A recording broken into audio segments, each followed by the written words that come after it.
25 જૂનથી આળસ ખંખેરી શકે છે ચોમાસું. ચોમાસા માટે ખૂબ અનુકૂળ થઈ શકે છે સ્થિતિ. લો લેવલ સોમાલી જેટ મજબૂત બનતા નૈઋત્યના પવનોને મળશે બળ. અરબ સાગરમાંથી ભેજવાળા પવનો વધશે આગળ.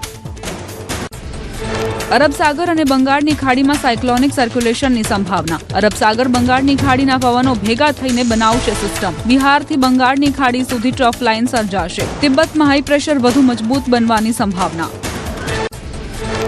ગુજરાતમાં વિધિવત ચોમાસું પ્રવેશવાના કોઈ અણસાર નહીં. હાલ ચોમાસું મહારાષ્ટ્રના સાઉથર્ન વિસ્તારમાં સ્થિત. આગામી 3-4 દિવસ બાદ ચોમાસું આગળ વધવાની શક્યતા. રાજ્યમાં ચોમાસાનો વરસાદ ક્યારે આવશે તેને લઈને અનિશ્ચિતતા.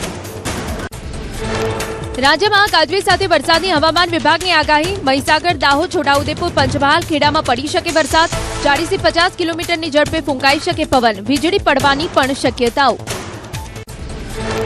આગાહીકાર પર સવાલ ઉઠાવનાર વિજ્ઞાન જાથાના જયંત પંડ્યા અને અંબાલાલ પટેલે ફેંક્યો પડકાર. ન્યૂઝ 18ના મંચ પર લાઈવ ચર્ચા કરવા પડકાર ફેંક્યો. જયંત પંડ્યાએ અંબાલાલ પર નિશાન સાધ્યું છે. વિજ્ઞાન જાથાના અંબાલાલ પર આક્ષેપો પર ખેડૂતોમાં રોષ. સુરત જિલ્લાના ખેડૂતોનું હવામાન નિષ્ણાંત અંબાલાલ પટેલને સમર્થન. કહ્યું તેમની દરેક આગાહી સાચી પડે છે. વિજ્ઞાન જાથાએ રાજ્યમાં અંધશ્રદ્ધા તરફ ધ્યાન આપવાની જરૂર. વરસાદ ખેંચાતા દ્વારકા જિલ્લામાં ખેડૂતો અને પશુપાલકો મુકાયા ભારે ચિંતામાં. કુવા, બોર અને તળાવ ખાલી થતા આગોતરા વાવેતરને નુકસાન થવાની ભીતિ. સરકાર વહેલી તકે નર્મદાનું પાણી છોડે તેવી માંગ. ઘાસચારાના વધતા ભાવોથી પશુપાલકો પરેશાન.